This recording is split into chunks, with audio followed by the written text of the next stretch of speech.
Assalamu alaikum warahmatullahi wabarakatuh. Kamaltan kabajamtoota hordoftoota keenya odeeffannoo baagiddu galeessaa dursasin dhageessifna addunyaa keenyaaf nageenya hawaasa addunyaa guutummaa social media fi keessoo keenyaaf biyya keenya hundumaaf nageenyi waaloon hawaaru jennaa kabajamtoota hordoftoota keenya ijoo hangafaatiin dursinam.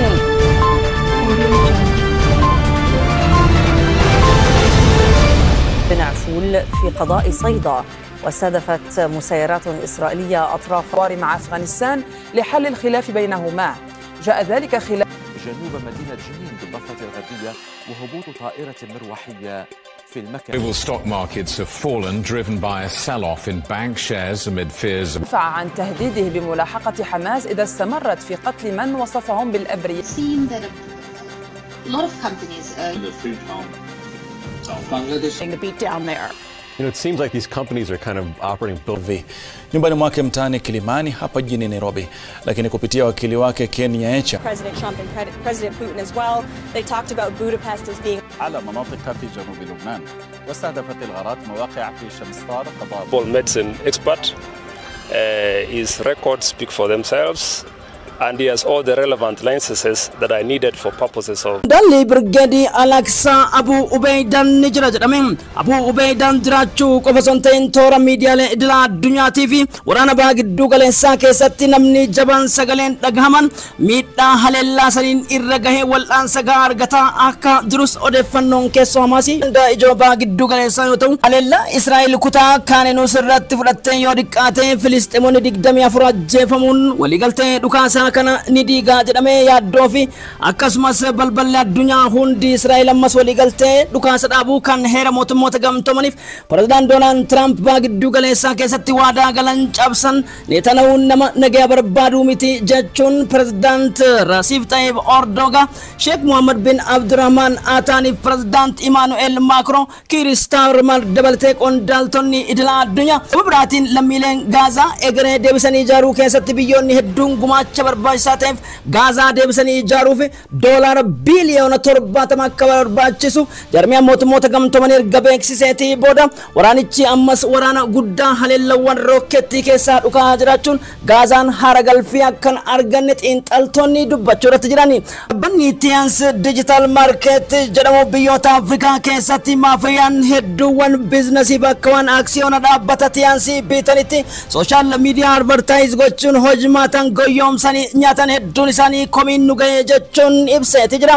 Keessattuu Indoneeziyaa fi Maaleeziyaa keessatti maqaa Tiansiitiin dhaloota gurmeessuun akkasumas kaampaaniilee adda addaa sheer kaampaanii fakkeessuun qooduudhaan hojii advertaayizii kanneen hojjetan hedduu irratti dhaabbanni Tians Digital kaampaaniidha beeksisee jira. Akka maxxansa weebsaayitii Tians Digital Market jedhutti Tians Global kaampaaniin guutumatti hojimaata onlaayinaa kan hojjetu kaampaaniilee sheer kaampaanii gurguddoo beekamaa ta'an kan akka Amazon wajjin malee dhaadheessiif hojimaata biizinasii irratti nagahee tokkoon ala eenyummaa ta'e miseensonni maadhee kaampaanii daldala hojii dhiyeessi akkasumas e-commercialii fi turizimiif hojimaata daldala dawaa fi deeggarsa barnootaa irratti hojjetaa jiru. Guutummaatti biyyoota akka Chad, Sierra Leone, West Africa keessaa Senegal keessatti namoota goyoomsiidhaan kana godhan hundarratti tarkaanfii fudhachiisu akka jiru NTV Kenya gabaasee jira. Akka NTV Kenya miidiyaan guddichi gabaasetti Tians Global Digital Market jechuun maqaa kanaan goyoomsiin dhaabbaticha hundee muummee Chaayinaa ta'e kana waggoottan 3 darbaniif maqaa daldalaatiin kan isaan sheer kaampaanii fudhataniin alatti hojimaata kanaaf kan qaamni isaan badhaasee fi hojimaata dhaadheessii keessatti diinagdeen isaan bu'aa irraa argatan tokko akka hin jirres Tians Global Digital Market beeksisan jira. Bangladeshe অনেক বিজনেস অনেক কোম্পানি এসেছে যেগুলো a negative impact on the economy especially with nyumbani mwake mtaani Kilimani hapa jijini Nairobi, lakini kupitia Stock markets have fallen, driven by a sell-off in bank shares amid. Herbal medicine expert. His records speak for themselves. Kwa sasa anazuiliwa katika kituo cha polisi cha Kilimani. Tians Ethiopia የተባለው ድርጅት ንግድ ፍቃድ ታገደ።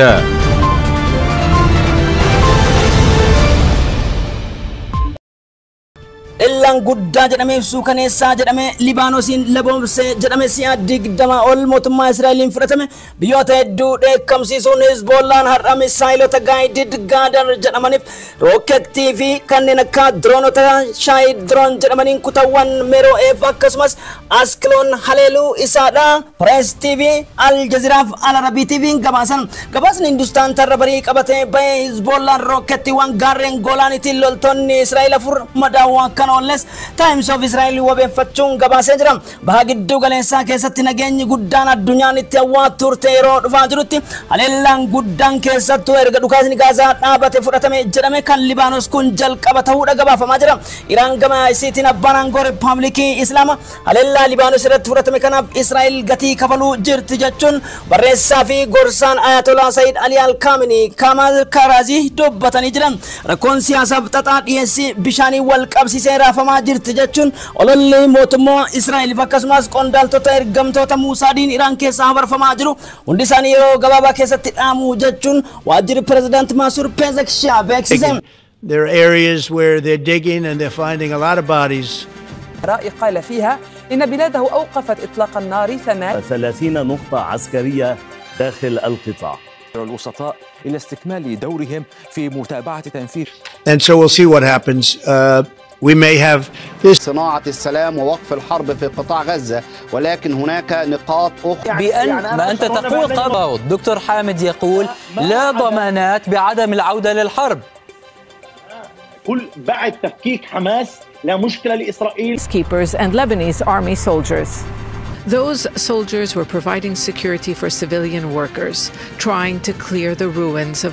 Israel has handed over the first group of bodies of deceased Palestinians to the Red Cross as part of the. Ana Gaza dhaabuu keessatti shoora guddaa taphatan kan jiran President Donald Trump Hamaasitti deebi'anii dhaadachuuf haleellaan kaleessa Israa'el fudhatte lammiilee sibiilota qulqulluu Gaazaa 24 ol lubbuu baasuu wal qabsiise jarmiyaa mootummoota gamtoomanii Israa'el akeekkachiisan. Haa ta'u Israa'el ajajaa jarmiyaa mootummoota gamtoomanii ni fudhatte kan jedhu mallattoo gaaffiidha. Akkasumas haleellaawwan Iraaniif Israa'el gidduutti sa'aatiiwwan muraasni booda nu hafe jechuun Tel Aviv beeksifteen wal qabsiise. Humsi Raashiyaa fi Chaayinaan Iraanii godhan umrii Iraanota hin dheeressu jedhani Pete Hegseth ministeerri ajajaa waraanaa Ameerikaa akka ibsa Pentagon kanatti deeggarsa Chaayinaa fi Raashiyaan Iraaniif taasisan umrii Iraanota dheeressuu hin danda'u. Jijjiirama sirna yookiin IRGC diiguu barbaachisne jechuun ejjennoo Netanyahu calaqqisuu Pete Hegseth President Trump reacted to the delay on Tuesday, writing, "A big burden has been lifted, but the..." would have seemed absurd just a few months ago. No. Steve Witkoff will be involved. Yeah, please. What did you tell them about the tomahawks? Did you discuss the tomahawk? Relations with his country must go through proper diplomatic channels. Palestinian solidarity demonstrators have marched through Mexico and Chile's capitals. The discussions are now in their third day in Egypt. The discussions are focused on implementing a ceasefire, Israel's withdrawal.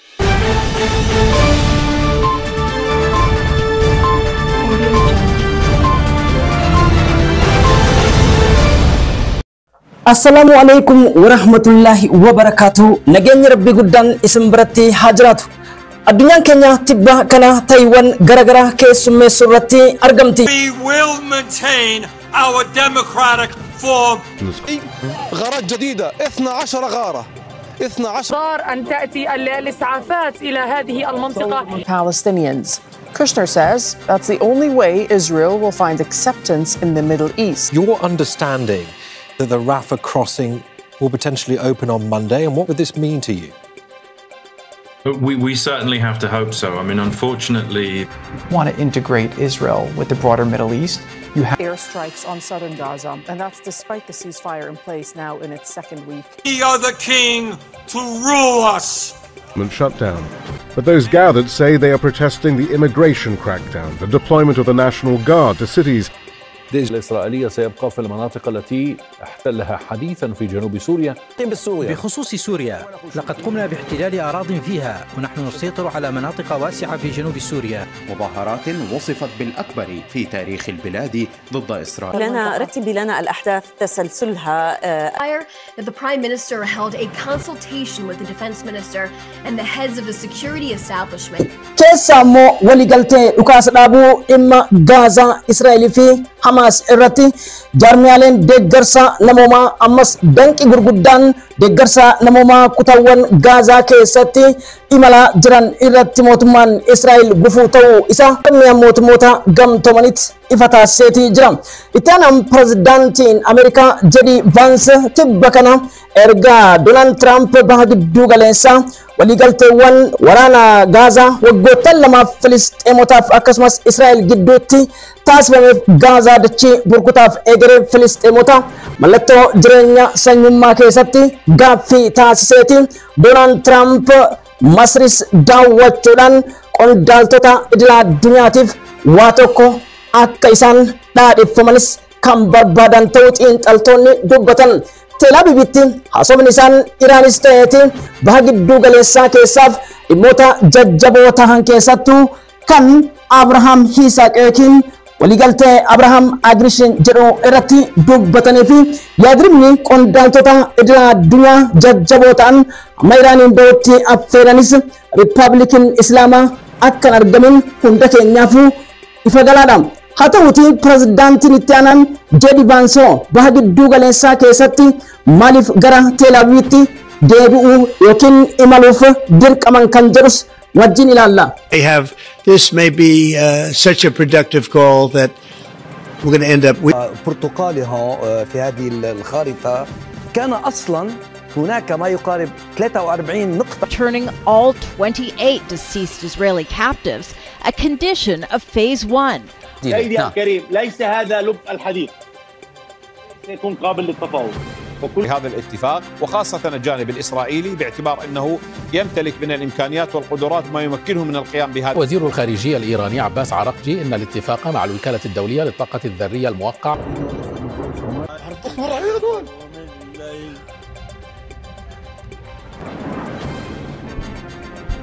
really collapse under pressure. The answer is more complex than it appears. العاجلة وزير الدفاع الإسرائيلي إسرائيل كاتس يقول التحدي الأكبر غزة انتصرت هو عنوان هذه المسيرة الشعبية. Nuclear deal ended up leaving Iran vulnerable. You cannot tell people. Eyeting Haleellaa kutaa Gaazaa Raafaa kibba Kaanunus irratti guyyaa dheengaddaa fi kaleessa walitti aansuudhaan mootummaan Israa'eliin fudhateen Filisxeemonni 49 hanga mattajjeefamu ministeerri fayyaa Gaazaa yoo ibsu kana keessa qondaaltota waraana Birgeediyaal Aqsaa kan ta'e Hamaas irraas nama tokko galaafadhe jechuun Shimbeetiif kolli gamtaa Muusaad ifa taasiseetii jira. Hamaasis yaadrima kanaan haloo akka baatu dubbachuu miidiyaaleen galaalchaa jiran. Dhimmi jaboon addunyaa fi kaameraan addunyaa garuu waliigaltichi akkamiin diigamuu danda'ame jalqabuma waliigalteen suni kana kan sororfame dhuguma egeree baagidduu galeessaaf nageenya hawaasa addunyaatiif yaadaniiti kan jedhu gaaffiiwwan gurguddoo kaasaati jira. Gama biraatiin waraanichi kallattiiwwan hedduun ammas adeemaa akka jiruu fi haleellaan kutaa Yaman, Sooriyaa, daangaawwan Libaanos kibba dahiyaa irratti fudhatames mallattoo gaaffii cimaa Abrahaam Agrishin olaantummaa mirkaneessuu President Donald Trump kanneen jedhanis hin dhabamne. Benjamin Netanyahuun nuti walumaa galatti waraanicha kan dhaabnu yoo humni maadhee Hamaas jedhamu hidhannoo isaa hiikkate jedhu. Egaa kanan wal qabsiiseef gaaffii miidiyaalee wajjin tibba kana taasisaniin yoo duguggaa sanyummaa taateen alatti erga waliigalteen akkasumas uguramtoonni Israa'el hedduuwwan isaanii kan jiraniif kan du'anis gara Israa'el Tel Avivitti deebi'anii waraanicha Gaazaa irratti banuu fi moorawwan baqattoota irratti qulqulloota duguguun maaliif barbaachiseedha? J.D. Vance ittaanaan pirezidaantii Ameerikaa kun waraanicha ni dhaabna. Kana kan dhaabnu garuu waa tokko qondaaltonni siyaasaa Hamaasii fi maddeewwan hidhattoota kun beekuu qaban jechuun akka dubbachaa jiran Reuters, Associated Press, West Asia Report gabaasuu irratti argaman. lammiileen Israa'el nagaa akka barbaadaniif keessattuu hudhaan Benjamin Netanyahun adeemsota xaxaa siyaasaa kaabineewwan shimbeetirraa isa qunnamaa jiru dandamachuu akka hin danda'aniif keessattuu filannoo Israa'el gaggeessuu jirtuu fi malaammaltummaa doolaara miliyoona 500 ol kira sassaabdummaa dhaabbilee diinagdeef abbootii qabeenyaa kana malees yakkoota garaagaraatiin manni murtii Yerusaalemitti himatamuun tibba kanammoo Tel Aviivitti dhaquun abbaa seeraa biyyoolessa Israa'eliin na dhukkuba garmalee sagaleen koo jijjiirame jechuun warwaatuun beellama jijjiirsifateen borumtaa yookiin guyyaa lammaffoo mana murtiitii deebi'e waraanicha itti fufuutu himama. Kabajamtoota hordoftoota keenya hidhattoonni maadhee warraaqsaa fottoktoota jedhamanii fi Israa'el wajjin dalagan ammoo Brigeedii Mujaahidoota yookiin warraaqsota Falastiin isaan haqa wajjin wal falmuutti akka argaman kan hubate Pireezidaan Doonaald Tiraamp dhukaasa guddaa Gaazaa keessatti gaaga'ama nama fidaa jiru kana yoo kan hin dhaabne taate tarkaanfii cimaa Hamaas irratti fudhanna jechuun numahu hanga xumuratti Hamaas balleessuuf Amerikaan kutatte jechuun tibba kana ibsa kennu wal qabsiiseet Doonaald Tiraamp akkuma beekamu talafaa fuudhatti ta'okotaa yookiin tambobaa buustee akka jedhamuu fi magaalonni Ameerikaa hedduun hiriira bulchiinsa Doonaald Tiraamp ani mootiidha mootii pirezidaantii addunyaa jedha nayamaa jechuun inuma King Trump akka ta'u barbaadaniif mormiin kanaan biyyoota magaalota Ameerikaa akkasumas lammiileen miliyoona 25 ol akka isaan mormaniif kanaaf ammoo kanneen bebbeekamoon seneetaroota mormii paartii dimokiraatota riippaabilikaanota irratti ka'uuf heera biyyoolessa Ameerikaa fi adeemsota keessattuu hojmaata mootummaa Ameerikaa immigireeshinii fi diinagdee fi humna namaa irratti dhiibbaa gurguddaadha geesse yeroo maadhee olaantummaa federaal Ameerikaas jijjiira jechuun Doonaald Tiraampitti kan ka'aa jiran ta'uu miidiyaaleen galalchan. Thank you very much, but we will maintain our democracy. We don't want you or any other king to rule us. Calling them Hate America rallies and blame them for prolonging the government shutdown. But those that the Prime Minister held a consultation with the Defense Minister and the head.